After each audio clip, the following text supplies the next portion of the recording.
this program to be presenting two wonderful writers of fiction. You're going to get to hear from a debut, Alia Ali Afsa, who is here with us from London, whose wonderful first novel, Would I Lie to You, has been published in the UK, and it's not out yet in the US. This is sometimes the whole story of many writers' books out of India and or England, and the time it takes to come in the US. But you're getting a good preview of a sneak preview of a book that will be available here in the US, not only at LA Bay, but everywhere in the US, come February, of just a few months away. So we'll see if we can get some information on getting the book in the chat as we go along, but we're delighted that she's going to be reading from and talking about this book, which is about a woman who is going through a whole thing about what her life she hopes it could be, and then what it turns into. And there's all sorts of things that you'll get to hear about as that unfolds. Joining her, and also very much part of this program, and with us from Southern California, we're delighted to have Shilpi Somaya Gowda, who is here. She's given the good wave. She's got the background that looks green for Southern California. They must have had rain as we have in Seattle, because it was dry for quite a while. Shilpi is the author of 3 novels, and so you're getting both the debut writer and Alia, who you get to get that sense of what it is to have a first book, and to be, I have a feeling this is probably the first thing Alia's done in the US. With Shilpi, someone with, as I say, with 3 novels, and probably and a little more hand at doing these programs, although I think Zoom is still something that's not that familiar to many of us, even though we're 20 months along that we are. She is the author of the previous books, Secret Daughter and The Golden Sun, and her newest one, I happen to have The Shape of Family, which is very much here in the US, and well and widely published by Custom House Publishing, which is an imprint of HarperCollins. And also, I think you'll get to hear, there's both of these books have domestic stories, but there's also, of course, how our family lives are lived reflect a lot of other things that are going on in the world. Helping orchestrate all this, and also very much on hand for this program, we're delighted to have Nalini Iyer, who is a longtime friend of ours. She's here in Seattle. She's a professor at the Seattle University, esteemed professor there for many years.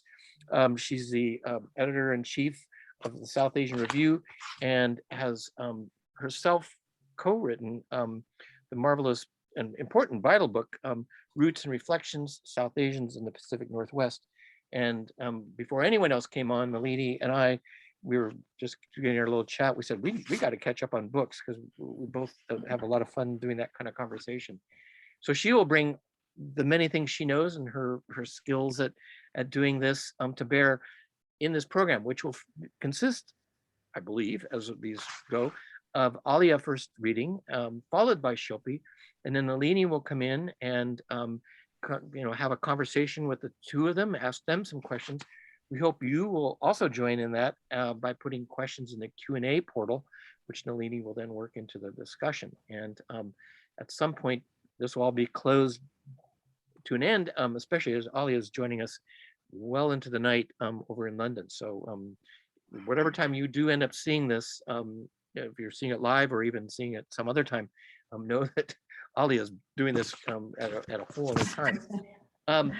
On that note, I will now turn this over to the 3 women you will hear, which will be in order: Alia Ali Afsa, Shilpi Somaya Gowda, and then Nalini Iyer.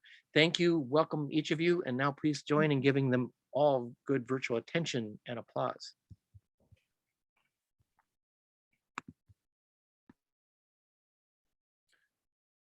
Alia, you want to get started? Sure. Yes. Yes. So I'm so happy to be here. This is my debut novel. It's called Would I Lie to You? And it's the story about a woman called Faiza, who is a British South Asian woman. She's in her 40s. She lives in London. She's got a wonderful life. She's married to a man called Tom. And everything is lovely, except she's got this one big secret. And the secret is that she's been spending her family's savings, thinking that she'll put it back one day.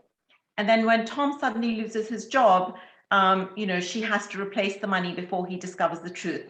And I'm reading right from the beginning, actually from chapter 2. And Faiza has been spending the money, but she hates to look at bank statements. So when Tom tells her that, don't worry, if I've lost my job, we have our savings, we can live off that, her heart sinks because she has no idea how much she spent. And this is the first time she's had to look at these statements. So I'm going to read from that. The emergency fund was the only account that I looked after. A couple of years earlier, Tom had moved the money to a new account with a better interest rate. He was in South Africa when the paperwork came, and he asked me to file it away. After that, he got busy at Apex, and as we weren't using that money, he never needed to see the statements. It had fallen off his radar and into my lap. I turned on the radio so that you two filled up the space left by my silence. I knew the balance would not be what he had on his spreadsheet. I also knew that I could never let him see the statements and find out that I'd been using our savings. Once we got home, I locked the bedroom door and retrieved the LK Bennett shoe bag from the back of my cupboard. I undid the knots on the nylon drawstring, my nail snagging as I struggled. Most of the money was still there. I was sure it was. I peeked inside the bag, full of statements, unopened and unread. I pulled out an envelope at random, ripping it open. Too scared to look at the statement directly, I squinted at it through screwed up eyes, holding it away from me at arm's length. I opened my eyes slowly. I needn't have worried. The balance from March around 2 years earlier was quite healthy. Relieved, I tipped a flurry of white envelopes onto the floor and started to open them one by one, looking for the latest statement to see how much we had in the account now. After a few attempts, I found it. My eyes darted to the balance, locking onto the figure. I kept staring at it until the numbers swam and became jumbled up. I held my breath. At first, I thought it must be a mistake, that I was reading the statements incorrectly. I ran my nail across the line, following the string of numbers with my fingertip. However many times I checked it though, the figure remained the same. There was nothing left. I had spent almost £75,000. I stuffed the ripped envelopes and roughly folded statements back into the bag. My arms felt like lead. I was breathing too fast, but I couldn't stop. I grabbed some sellotape and wrapped it around the bag several times over, so the fabric was almost completely covered with tape, and it was impossible for anyone to look inside. I hid it back in the cupboard, then stayed on the floor, hugging my knees to my chest and rocking myself. My mind was a blank. I wanted to run and keep on running. I pulled myself up, holding onto the bed.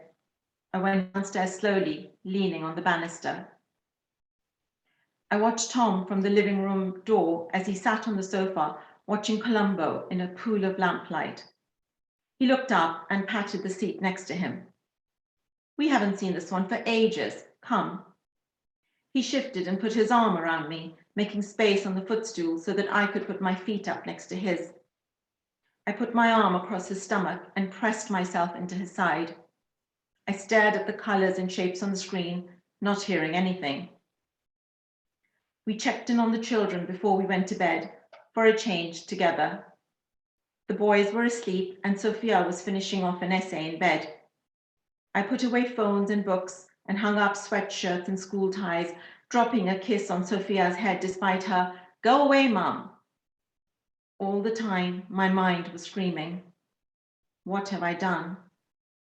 I watched the boys as they snuggled in soft, heavy duvets, sleeping towards the future we had promised them, the future I had taken away. As I brushed my teeth, Tom came up behind me. He grinned and put his arms around me. I covered his hands with mine. They had not changed at all over the years, and I stroked the golden hairs on the back. "Screw the job.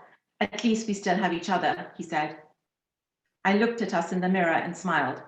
That's all we need.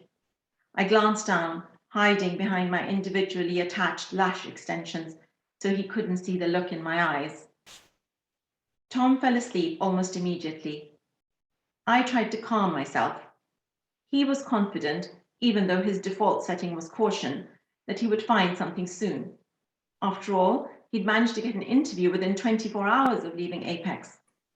With the redundancy money and some holiday pay, we had enough in the current account to last us 6 weeks. I curled my hands into fists and squeezed my eyes shut. Tom would have a job before we needed the emergency fund money. I was sure he would. Thank you. Shilpi?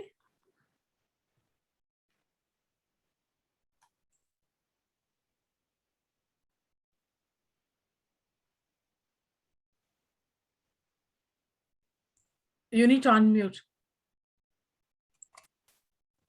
That's the catchphrase of 2020 and now 2021. So I'm going to read to you from my latest novel, The Shape of Family. Depending where you are in the world, the cover might look like this, which is the, let me see if I can, the US hardcover, like this, which is the Canadian version. And this is the most recent US paperback. So I'm going to read to you the prologue. Just for a bit of context, this story is about a contemporary mixed race family, a South Asian mother and an American Caucasian father, and their 2 children. Karina, who is a headstrong teenager, and Prem, who is their young son, kind of fun and mischievous. And so I'm going to read it ironically is the first thing I ever wrote when I was thinking about this novel. And I never write things in the order in which they finally appear. They're usually all over the place and everything gets cut and pasted back together in a weird jigsaw. But this passage I'm reading today is actually the first image I saw in my head when I was envisioning the novel. And I wasn't sure where it was going to go, but I saw this scene and I wrote it, and it is now the beginning of the novel. And I need my reading glasses. Okay. May 19th, 2015, 5:59 a.m. A young woman hovering on the edge between adolescence and adulthood is walking. She climbs over a bed of rocks that marks the border between city sidewalk and seashore. She wears clothing the color of snow, of clouds, of nothing. She wears nothing on her feet. She carries nothing. She walks slowly but deliberately towards the Pacific Ocean, yet she possesses none of the regular trappings of those who do so at this hour. No fishing pole, no surfboard, no wetsuit. It is early morning, not long since dawn broke. The sun is beginning to spread its orange hue on the horizon, but the air is still brisk. In one of the houses that line the cliff overlooking the beach, an elderly man rises and switches on the light in his kitchen. He is pondering whether it is a gift or a curse to wake at this ungodly hour every morning. It is peaceful, to be sure, but nothing else makes him feel more alone in the world. As he fills the kettle at the sink, he looks out the back window, as he does every morning. There are a few people out at this hour, usually an intrepid jogger or a dog walker. This morning, he peers closer. He squints his eyes and opens them again to verify what he's seeing. She is almost a mirage, the young woman dressed in white. For a moment, from the pull of her hair into a loose knot at her nape, he imagines it is his late wife come back to see him. This thought, however improbable, makes him smile. As the water overflows the kettle, he returns to himself. From this angle, he now notices her olive skin, her youthful face. She walks with intention toward the roaring waves. Something is not right. A young woman alone in street clothes on the beach at this hour. He places the kettle in its cradle, picks up the kitchen telephone, and dials the police. So that's obviously just a little hint as to where the story ends up ultimately going. That answer of who she is and what she's doing there doesn't really get answered until the very end of the story. But that's a little preview. Thank you both. And, welcome to, at least Tasveer is housed in Seattle. So welcome to the Pacific Northwest, although you're here virtually. And I also want to thank our audiences that are dialing in or, viewing us from across the globe. So it's very exciting to have both of you here. And one of the things I wanted to start with is that our panel theme is what we talk about when we talk about us.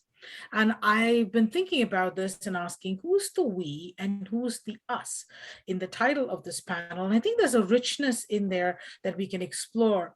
Each of us on this panel, the three of us, has a different migratory trajectory and a different geographic location, a different religious identity, and yet we're united by our love for words, stories, books, and in this sense of living in this diasporic life, belonging to more than one space, and so forth. And it's that idea of what or who this diaspora is that I think would be a helpful place for us to start. So I wanted to ask each of you to sort of reflect briefly on the idea of the us and the we in the title of this panel. Whoever wants to go first. Okay, I can start. Yeah, this is a really interesting question, and it kind of comes up, over and over. I think that the themes that I seem to return to in my work, consciously or subconsciously, are about home and migration and what creates a sense of family in the sort of metaphorical sense. Mm-hmm. So personally, I come from a long line of immigrants on both sides of my family. No one in my immediate family was born in the same country. All four of us were born in 4 different countries. So my mom was born in East Africa and then migrated to India. My father was born in what was then Pakistan and moved to India in partition. My sister was born in India and I was born in Canada. And in the 7-year gap between my sister and I, my parents lived in 4 other countries before they finally ended up settling down. So, I do think that just by default of how I see the world and where I've come from, I am always trying to maybe reconcile isn't the right word, but to make sense of, those of us. And I think it's many of us in the US and Canada where I was born and certainly in England as well, that draw upon multiple cultures, and multiple nationalities and influences in an individual. And then when you marry, if you happen to marry someone or partner with someone who's from a different background, which many of us end up doing as well, then that just ends up becoming compounded for the next generation. So I feel like when I was growing up, that was something that was never really spoken about, just because it was so new and there wasn't a language or a facility with it. And now, 1 generation later, I see my children are very facile in being able to describe all the influences that have come into their life and to understand them as parts of a whole that makes sense, not a tug of war between 2 things that, they can't really resolve. Alia? Yeah, it's such an interesting question, actually, and one that I hadn't really thought about before. And I think for me, what strikes me most is, so I'm from Pakistan. I was born there. I lived there till I was 9. And so I read and write Urdu. I'm bilingual. I have a real sense of that culture. And yet all my formative years have been, you know, in the UK. I lived here most of my life. And very interestingly, you know, I've been a career coach for 20 years. And I work with executive MBAs in business schools where I was coaching more than 40 sort of nationalities. And my kind of diverse background, so I studied Russian and German at university. I've lived in those countries. I have my, you know, South Asian background, my British culture was a real asset. And yet it was sort of in the background. What mattered was what I was delivering in terms of coaching. When I started writing, it was the first time really that I became conscious of, you know, what am I expected to write? Can I write whatever I want? So I'm writing, you know, mainstream commercial women's fiction. And the protagonist is a British South Asian woman who's actually been born in the UK, married to a white British man, Tom. So, and has biracial children. So I really started to think about this. And my protagonist is somebody who has these dual cultures, but is really comfortable with them. Has, you know, gotten to a space where it's not about culture clash necessarily. You know, of course, there are, you know, certain marginalization that you come across and certain things that go with that identity. But in essence, she's really comfortable with this. And what I found is that, what I was finding is that the media or just society wanted to have me in two camps. Either I was struggling with culture clash, or had rejected my culture completely and gone on to the other side. And yet that wasn't my experience. And that wasn't the experience of most of my family, my friends, my children who were born here. So when I started to think of us and we and them, I found this new sort of space that I hadn't really come across before, because I wasn't seeing my experience anywhere. So I think things are changing. And I think, like Shilpa is saying as well, that, you know, for your children, it's a slightly different experience than perhaps it was for us. So yeah, so it's a really, I think it's a really exciting time and an interesting area to explore. And I hope that there aren't barriers put up as we try to do that. So, I mean, this is really fascinating as I'm listening to you both, because I'm thinking also both of you center family. And coincidentally, in both your novels, the man is white, either British or American, and the woman is South Asian. And you know, in earlier diaspora writing, interracial relationships either didn't exist, or if they were, they became symbolic of the culture clash and so forth. And you both write about interracial relationships very differently. And I just want to ask you to reflect on that, that, you know, the marriage itself between your women protagonists and their male counterparts, and the way they raise children and all of those things. If you reflect a little bit on interracial relationships in fiction, and how are they common? I mean, in your sense, is that a new direction? I mean, sorry. No, go ahead. I think for me, Faiza was in an interracial marriage, but the problems in her marriage did not stem from the clash in cultures or the dual cultures. And in fact, at one point she said, you know, her parents had misgivings at the beginning when she was going to marry Tom.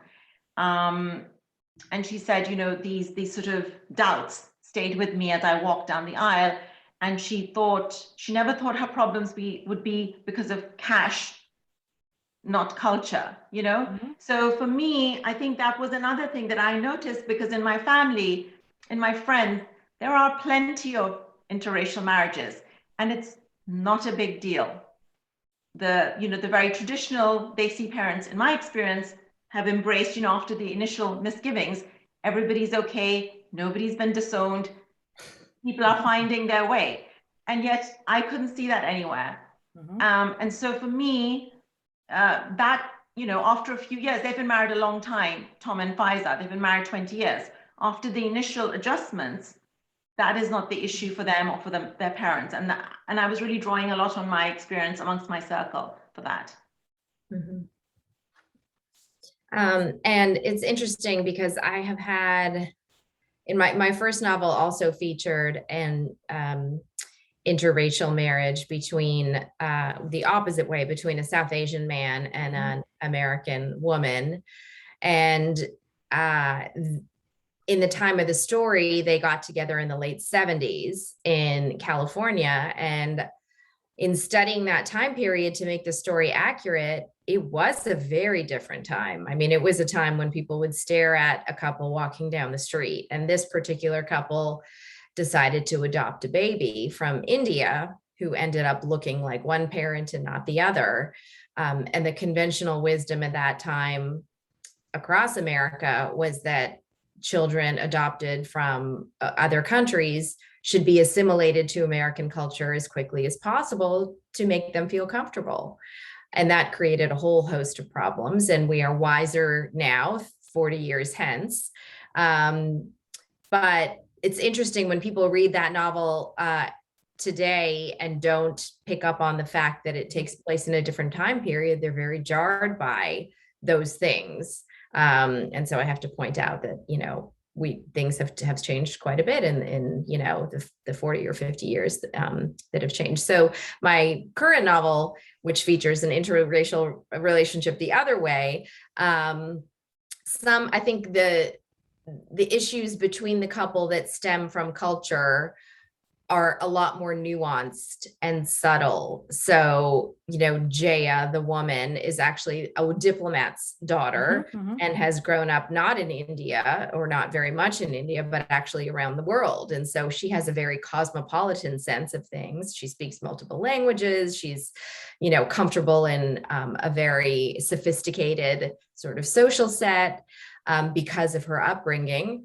And her husband's, has had a very classic American upbringing in a very American town. And so those things create different expectations for them, but I would say they're much more layered and nuanced than just, she's from India and doesn't eat meat, and he's from America and loves barbecue, which is, what you might have seen 30 years ago in a representation of that kind of a couple. So it's actually been enjoyable for me to explore that from different angles and also over time to be able to look back and see how much things have changed in my lifetime.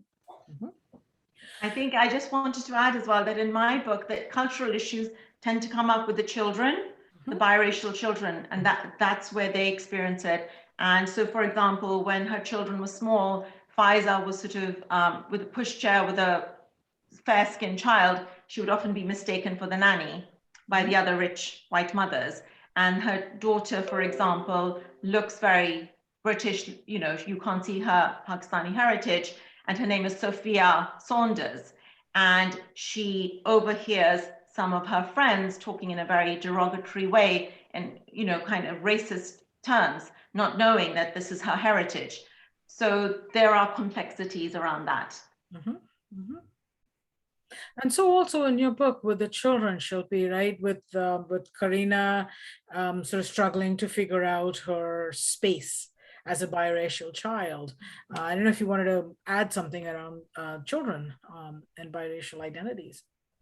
Yes, and that's another sort of nuance that is happening, over time as there are more and more multiracial families. I mean, we know this is a big phenomenon in the US. It was called out in the latest census, that many, many more people see themselves as multiracial or biracial now. And so that's an entirely new category, right? And it's different for everyone, because everybody can have a different makeup and feel more aligned, with one culture or another, or they may identify with a part of their racial composition that doesn't align with their, with what they look like to the outside world. They may look more white, but identify more Black. And where does that put them? So I think, again, it just sort of creates levels of complexity that sort of smudge the issue a little bit, and in my case, the two siblings always felt like they had a really strong bond, because although there were, Hispanic kids and Black kids and Chinese kids and Indian kids at their school, they were the only two, with this particular combination of races. And they really bonded. I mean, it made them feel like they were kind of in a club of two. And that ended up being part of the, what tied them together in their sibling relationship, was feeling like they were in it together.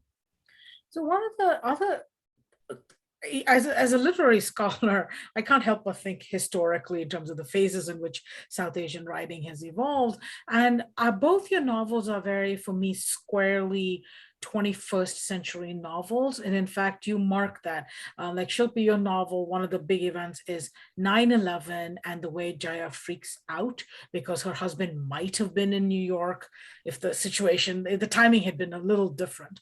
And, Alia, in your novel, it's the financial crisis of the early 21st century, which lands the husband without a job, and the crisis that follows from that. And I was thinking too that one of the things, and because I have a writer located in the UK and another one located in the US, is that these are upper middle class families. They're very well off in both novels, and yet we have also this sudden dramatic shift because of the crisis in their lives. And I'm trying to sort of think through how class gets perceived in the immigration experience, because the families we're talking about in crisis in some ways have resources to handle them, even if they have frittered away their money, if you will, Alia, in your case. Just kind of thinking about if you want to reflect a bit on the questions of class, because I think in the UK, class is much more talked about than in the US. In the US, we pretend that class doesn't exist in some ways, and while we encounter class every single day in our existence. So I wondered if you would want to talk a little bit about, when we think about us and representation, what does class mean in that? I think in the UK, you're absolutely right. It's a really big issue, and I think for South Asians, it's sort of a double whammy, isn't it? It's like two things. Like for Pfizer. So trying to fit in and trying to sort of, belong, it becomes a double thing. And I think what I wanted to show, actually, because I didn't see that class, I didn't see this upper middle class Pfizer who used to have this high-powered finance job. I think in America, you have a lot more in the literature. In the UK, we really don't. So a lot of the South Asian women who I was seeing in literature, they were either meek housewives or had quite sort of jobs sort of on the not such a high spectrum. So I just wanted to show somebody like that as well, because again, that reality is not seen, and it's there, but I think class can be a huge issue. When you're South Asian, it's like a double thing that you have to contend with. Yeah, I think I've always been really fascinated by socioeconomic class, and it plays into, certainly my first novel quite a bit, because I explore the idea of what it means to be a boy or a girl born in India, and how your life may change if you're, one or the other. And one of the big themes is that class has almost as much to do with how your life unfolds in a country like India, if not more in certain ways, than gender. And so, the lack of social mobility and the really vast underclass in India, I think is something that I hadn't read about either in Indian or immigrant fiction, because again, who's doing the writing? Those of us who have been to university and have the luxury of, taking on a career like writing.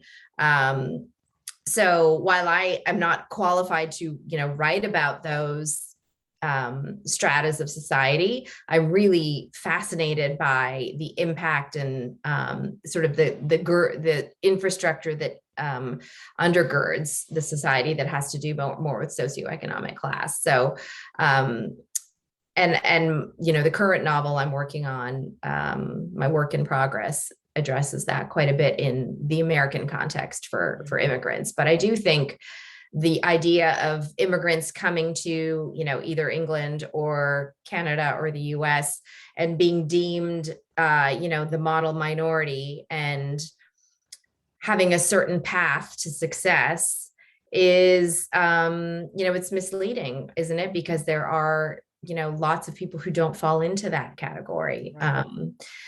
And I think it's, I that's why I think I just sort of find it fascinating. There's so many frontiers, especially in America, we don't like to talk about. We don't like to talk about race. We certainly don't like to talk about class. And I think the less we talk about something, the more I'm interested in exploring it in my writing. And by and large, South Asian writers in the US haven't tackled working class issues in the community as much as I think the South Asian British writers have in their work. But, I also see a couple of questions in the Q&A. I'm going to pull them up and see what, our audience wants to ask. So one of the questions that's popped up is, what parts of yourself are in your main characters and what parts of your characters are nothing like yourself?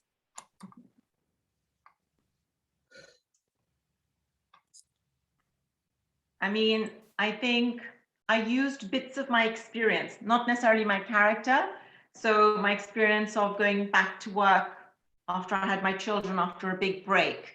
And just, I think that instinct, that maternal instinct, perhaps to protect your family, whatever happens. So that really drives Faiza, because Faiza almost loses touch with what is possible and not possible. It's kind of like a survival mode that she goes into. And I think that I am kind of that kind of mother who will just go out and do whatever needs to be done to protect my children. Yeah. I recognize that tigress entity thing with her. Yeah. Shilpi? Yeah, it was interesting. If I was trying to write based on my life, I would run out of material very quickly because as Aaliyah probably knows, you need a lot of drama to fill a single novel. And so you multiply that by 3, and I would have run out after about a chapter or 2. So, by definition, there's not very much of me in those stories. But what I do try to use pretty extensively is my sense of empathy and imagination in order to find some kernel of an emotional truth that resonates with me in any other character. So whether it's a villain or a hero. So, one of my novels, a character has to make a very big maternal sacrifice. And I don't think I could have written that character before I became a mother myself.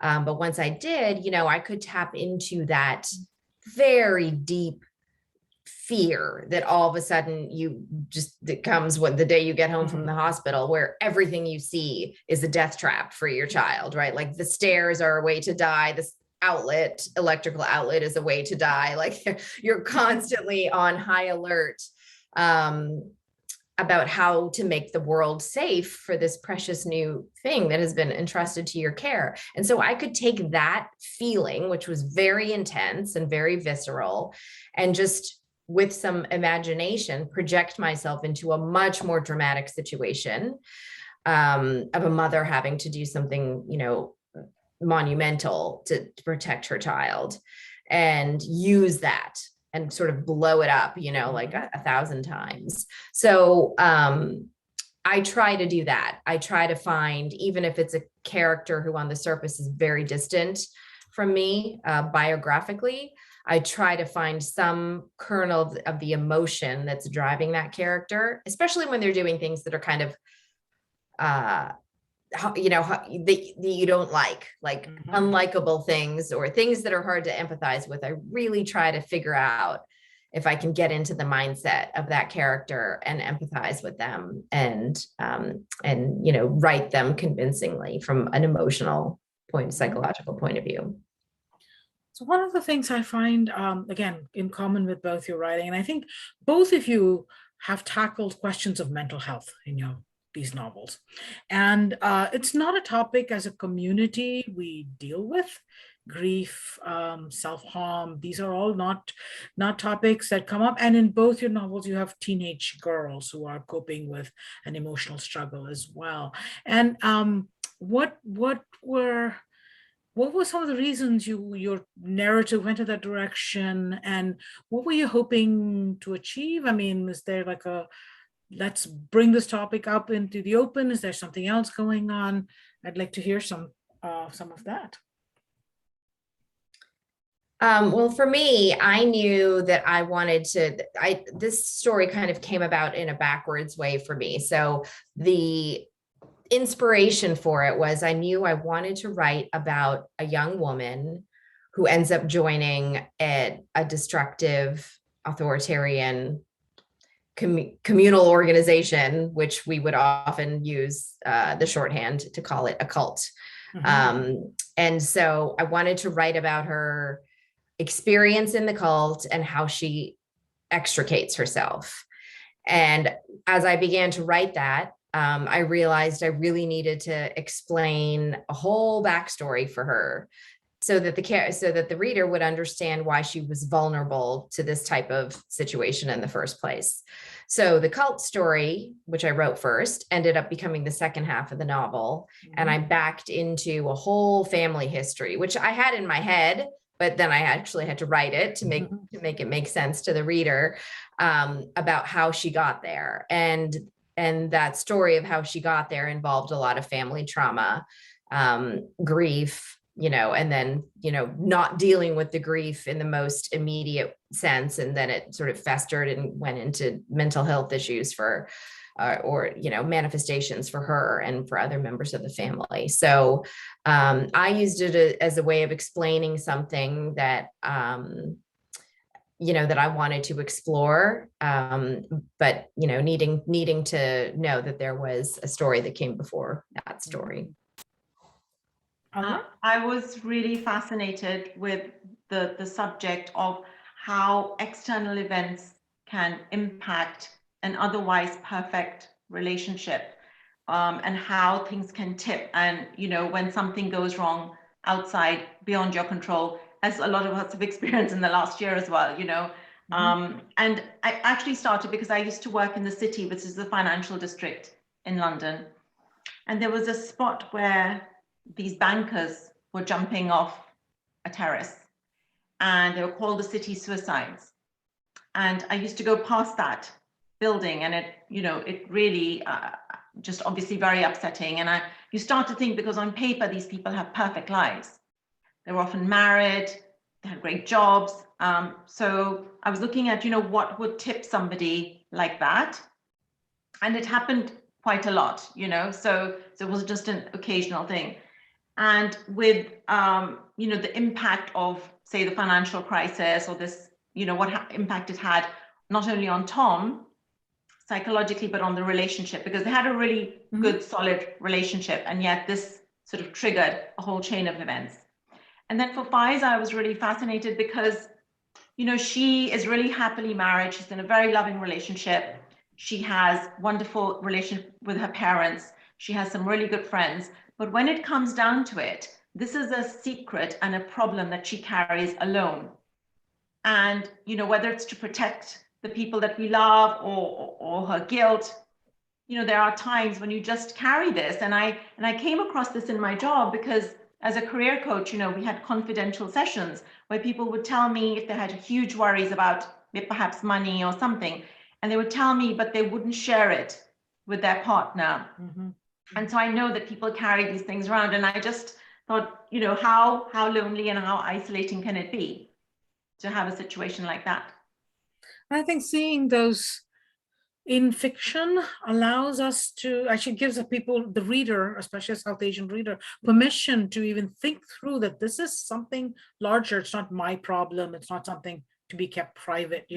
Maybe I need to work with it, find help.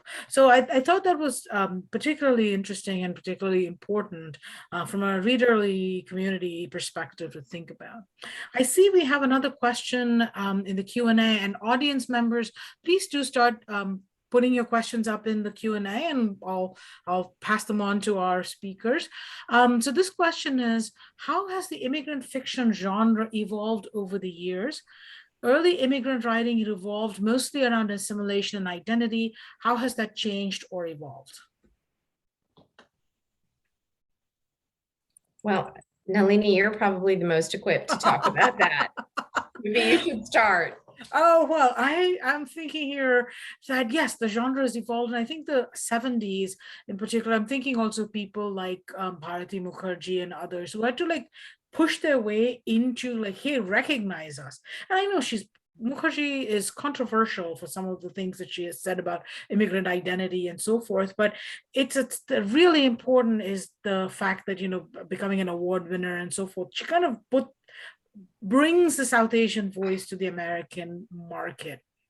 And then we have, you know, Jhampa Lahiri, someone who was a baby when she came here, and the namesake, and you have the namesake has become almost paradigmatic, I would argue, of the immigrant fiction genre. I'm being really sort of hop, skip, and a jump here. And we have writers like Chitra Divakaruni and others, and there are those writers who live in the US, don't see themselves as immigrant writers. Amitav Ghosh, for example, you know, does not see himself as an immigrant writer. So it's particularly interesting to think about who exactly is an immigrant writer, and often South Asian writers who see themselves as immigrant writers have a lot in common with other immigrant writers, maybe Arab American writers or writers from Nigeria like Chimamanda Ngozi Adichie, for example. So it's a very interesting thing. And I think in both of you have been talking about around representation, assimilation, and identity. I'm particularly fascinated by what I think there is a turn in the 21st century that's seen in your writing, that we're conceptualizing ourselves as a community differently. It's not just about, I'm caught between cultures, or as Salman Rushdie said in Imaginary Homelands, you fall between two stools, you're neither here nor there, and you know. So it's a particularly interesting thing, but you know, that's the professorial me doing a thing. But I'd like to hear from you as writers, and particularly maybe, I mean, do you see yourselves as immigrant writers? Do you see yourself as, how do you see yourself? How do you identify? If you had to give the booksellers a label as to where to shelve your books, how would you present it? Because such an interesting question. I mean, I would answer it more as a reader almost than a writer, because I'm one data point. And I don't know if I consider myself an immigrant writer or not. I mean, certainly immigration as a theme, migration, displacement comes up over and over in all of my stories. But the only extent to which I think I'm an immigrant writer is probably because I left my home country to live in the US when I was fairly young. And so I have a much less culturally intensive experience of being from one country and living in another, and all my family is still back in that country. But it's not as stark a contrast as, you know, Asia to America, or to Europe. So, but I think as the experience of South Asians in Western society changes throughout the years and throughout the generations, so too does the fiction that represents it. So I remember reading, the first, crop of Indian women, right? The Anita Desai and that whole crop of writers, and loving their stories.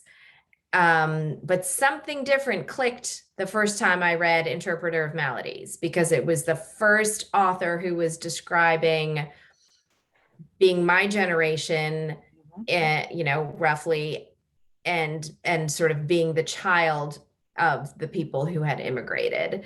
And there was some very important cog that fell into place in my brain that said, oh, my stories are worth telling. Like, someone might be interested in reading what I have to write. And so, and I think now, 20 years hence from when I first read that book, you're very correct. There are many South Asian authors, and I think my most recent book probably falls into this category, that are writing about contemporary society where culture is but one element of the overall story, and class may be a bigger issue, or gender, or whatever the current issue of the day is, financial security or,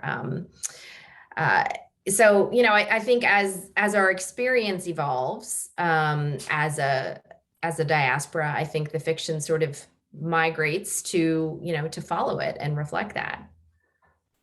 Alia? I think it's about definition, like you were saying, and how people identify as themselves. And I think for me, the really interesting part of my experience is that the true sort of immigrants, as I see them, say my parents, their generation, their culture is still present in my life, in my children's life. And so it comes into my fiction. So I'm not necessarily exploring it or examining it, but it's part of, it's a richer context, let's put it like that. So it's not a problem, but it adds a real richness. So you see it in this book, in Would I Lie to You, with Faiza's parents, and the food, which is always a big thing, the food and the clothes and just the general sort of things that they talk about. And in my work in progress as well, we actually have a young woman who's planning her wedding at the same time as she's helping her grandmother, her Nani, to plan her funeral. And the Nani is telling her tales about, when she had her wedding and growing up. And so for me, it's adding that extra sort of context and a really interesting perspective. So this is a question I like asking a lot of writers. Who do you read? Who, if any, influences you? What writers grab you? Oh my God. I love a lot of sort of contemporary domestic thriller, psychological thriller. So I'm a big fan of people like Leanne Moriarty and Adele Park. So I do love contemporary commercial women's fiction. And I love page turners. So I'm a real sort of, I love that. And then at the same time, because I studied Russian literature, German literature, so that has always been sort of my first love. But I'm really eclectic as well. But my go-to thing is give me a page turner, give me Leanne Moriarty, I'm happy. Oh yes, those are my bedtime readings as well. No South Exactly. Asian diasporic writing. That's work. Shilpi? Oh my gosh, I could not read that stuff before bed. I would have nightmares. So I really enjoy, I would say, stories of culture, where culture is a pretty big element, whether it's South Asian or African or Middle Eastern or, another culture I don't know that much about yet. So, I would say over the past couple of years, I've really enjoyed some African immigrant writers. So, the Americana, that category of things. Jesse's books. And what else? Like, gosh, I'm always forgetting the name. I can remember authors' names, but not the, not the books. book names. I'm going through my list right here, but The Beauty of Your Face was another, I thought, beautiful kind of Middle Eastern cultural story, Arabic story. So those are a handful, but I read really widely. I also read, I read thrillers, I read, lighter things. I read a lot of nonfiction. So it's all over the place. So we've got a few more minutes left. So I assume we have aspiring writers in our audience. I can't see them, so I have no clue who they are. But as writers who have, you're a debut novelist, you've got 3 novels, a 4th one in the works. What advice would you give aspiring writers or even established writers about the publishing marketplace, writing, anything like that? Well, I only started writing in my late 40s, and I got a book deal after I was 50. And I felt really guilty writing because there was no guarantees of success. The odds were against me. But I would say if you want to write, just go ahead and write. My agent, who I submitted to, got 6,000 submissions, queries a year and took on 10 authors. If I had thought about the odds or any of it, I would not have done it. So I think write for the pleasure of it. and just keep going, because, you know, if you love it, it's worth doing. I'm glad I didn't give up. Yeah, I second that actually. I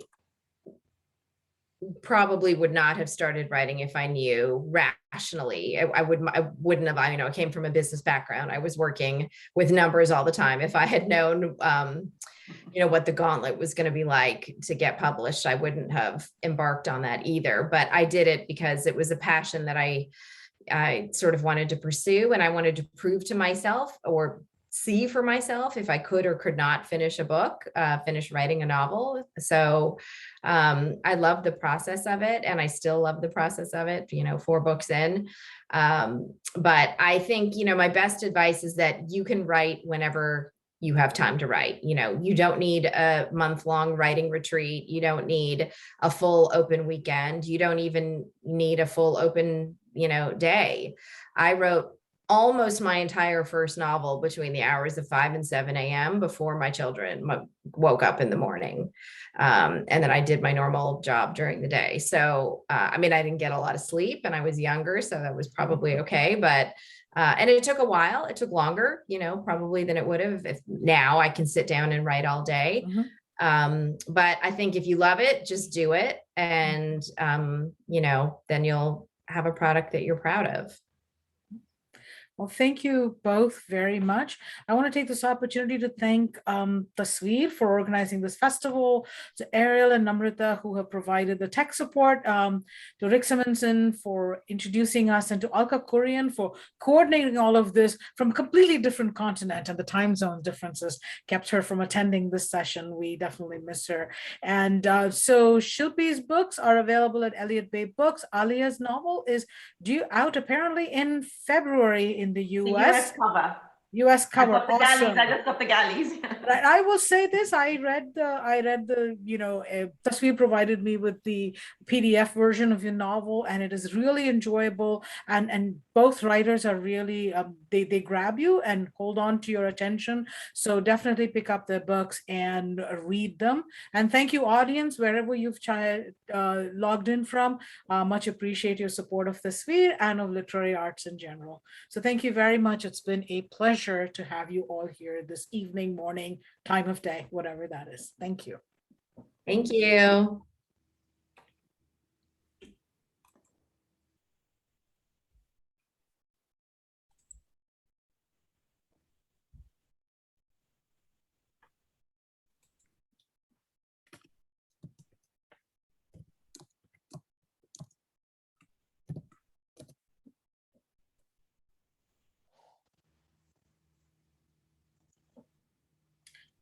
Right.